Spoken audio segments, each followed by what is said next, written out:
Iniimbestigahan ngayon ang koneksyon ng sinalakay na pogo sa Porac, Pampanga sa isa pang ni-raid na pogo sa Bamban, Tarlac naman.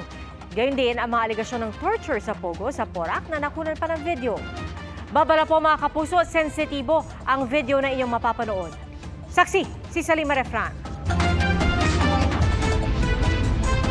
Sa video na hawak ng mga otoridad, nakuha raw sa loob ng Lucky South 99 compound sa Porac, Pampanga, makikita ang ilang beses na paghampas ng bakal na retractable baton sa ulo at katawan ng isang lalaki.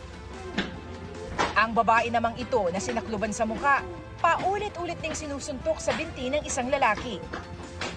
Kaninang madaling araw, isang lalaking may bitbit na bed frame naman ang sinita ng PNP Special Action Force. Oy, sino yan? Sino yan? Oy! Ayan. Ay, stop. Pero paglapit nila sa lalaki, ay, nakaposas yan? Sir, nakaposas, sir. nagulat sila nang magpasaklolo siya sa kanila dahil nakaposas pala siya sa bitbit niyang bed frame. Meron siyang black eye at may malalaking pasa sa braso at likod.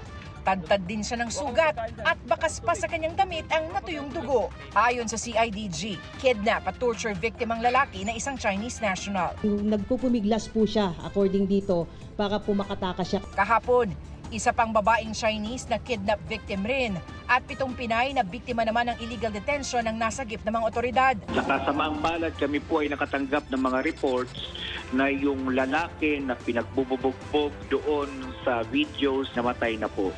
So amin pong hinahanap ang kanyang katawan pero kami rin po ay nakatanggap ng report ng kanyang katawan po ay cremate. So medyo mahirapan nung siguro tayo makahanap ng ebidensya kung pagdating doon sa pagkapatay sa kanya. Sinisiyasat na rin ang umano'y koneksyon ng naturang compound sa umano'y scam hub na Zunyo One Technology na naunang sinalakay sa Bamban, Tarlac noong Marso. May mga na-recover po doon na mga evidence po na mga pwedeng magsabi na itong mga incorporators po ng Lucky South ay kasama po doon sa illegal activities po doon sa Baufo compound po.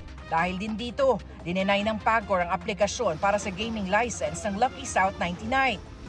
Iniimbestigahan din kung paanong patuloy na nakapag-operate ang Pogo Hub kahit walang lisensya.